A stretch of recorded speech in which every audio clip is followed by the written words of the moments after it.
His first flight around our solar system. Here's a picture of Mars. By the way, this is not a professional tape. As you can see, these pictures are in a picture album, and I've just got my camcorder out, and Wendell and I are flipping through the pictures. So this is not a produced tape for you to look at. So it'll probably never be on the market, but at least you get a chance to see some of these pictures. This is Mars just from a different direction with the sun very bright on it. Now, here is Mars, but here's one of these satellites. It's in orbit around Mars, made on Earth, unannounced, and is in orbit. This is the spring of 1976, and this device is in orbit around Mars. I don't know exactly who made it or who put it up there. Here's another one. This is Mars again, and here's the light panels, solar panels, and the satellite equipment in orbit around Mars again. This is a different one. This is a dust storm on Mars. Billy wanted to get close and try to take pictures of artifacts. You've all heard about some of the Sedona Plaza on Mars, about the face on Mars that Richard Hoagland and other people have been looking into. Billy published a paper back in the 70s talking about that. There was a race of people lived on Mars. They had a terrible catastrophe about 186,000 years back. At the time, there was about 40 million people killed on Mars, and they're all gone now, of course. So there were societies there, and we will find quite a few remains of their civilization once we get up there. Here he's on board one of their large motherships. This is the side or the edge of a saucer that was parked inside as he was walking by it. Here's Jupiter. Here's the mothership in orbit. They're flying into it to go aboard. It was 17 miles high and about 10 miles in diameter. He spent 3 days on it. They went to different places in our galaxy to show him around. This was the craft that was right in front of them as they were flying into it. He took a picture of that one. Here, again, is back at Mars. These aren't in any particular order. Here's another object in orbit around Mars. And look, here's an American flag on it. So there's a couple of things that they put up there that the military's put up that we don't know about. This is a picture of Billy in a suit. He's on a prehistoric planet to see the dinosaurs. He's got a breathing apparatus on. This is a Pleiadian man.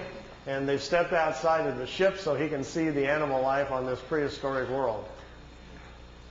Got his picture taken, too. That's pretty good. This jumps back here to, remember the Apollo-Soyuz hookup, us and the Russians back in '76? Billy asked him if he could go up and watch it. They said, okay. They took him up. There's several pictures here of the Apollo-Soyuz hooking up with Earth in the background. Some of the wildest pictures he's got. I mean, just look at the vantage point. The planet's in the background. How else would you get this picture unless you were up there at that particular vantage point? Not a lot of people have that in their photo albums, you know. You can imagine the people at NASA would crack up, you know. They'd probably find it a little hard to believe at first, but they don't have pictures like this. Here it is when it's just hooked up. There's Earth in the background, and here's the two capsules coming together. This is the top of the mothership. There's windows, but there was nobody in the windows as they came into it. We really missed out here. Billy shot, he said, 3 or 4 rolls of film inside the mothership, talking to people and going up and down the halls and so forth. He lost all of the pictures. They were all stolen from him. We've only got 2 or 3 of them left, and they're really practically nothing. This is a prehistoric Earth. They're back in time. That's Earth in the background. That's a moon in front of Earth, and he's looking over the surface of another moon. At that point, they told him there were 2 moons in orbit around planet Earth. We think we're about 60 million years back. Here's another picture over the surface. Neither one of those moons is currently the moon that's in orbit now. The moon that's in our orbit now, they say, has only been there around 5 million years. Look at this one. This is another piece of equipment in orbit around Mars, and it's huge. It's like a space station. And it's in orbit around the planet. It's also from Earth. We haven't heard anything about that, have we?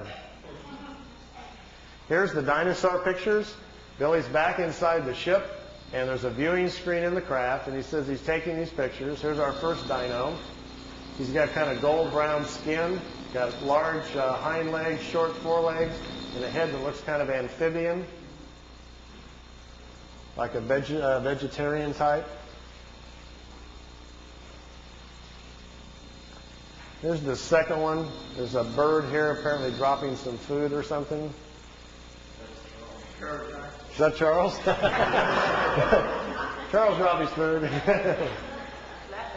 This one's pretty hard to see. Here's the head of some sort of creature crashing through some bushes here. Hard to tell. I know it's probably hard to see these anyway from back there, but just the idea that someone could actually go back in time just really gets my brain going. There's a bird. There's his eyes, some pretty nasty looking teeth. And the last picture after this one is the strangest of all. It's a plant that has an insect head. Billy calls it a plantum. They were trying to explain to him how the evolution of different life forms goes. How, for instance, here's a plant life when the plants are the food kingdom of the world. When the plants evolve to a certain level of evolution, then these lower order forms, here's a small head, and this head is part of that plant. Here's these two little eyes. It's an insect, the beginning of insect life on the planet when the food kingdom has evolved high enough. There are 7 different stages, they say, of spiritual energies or creational energies on a planet that create the many different kinds of life forms. There's a transition from one kind to the next. Ours is the 7th or the last one. We have to wait until the animal kingdom has raised the evolution of the body material high enough so our cycles can start.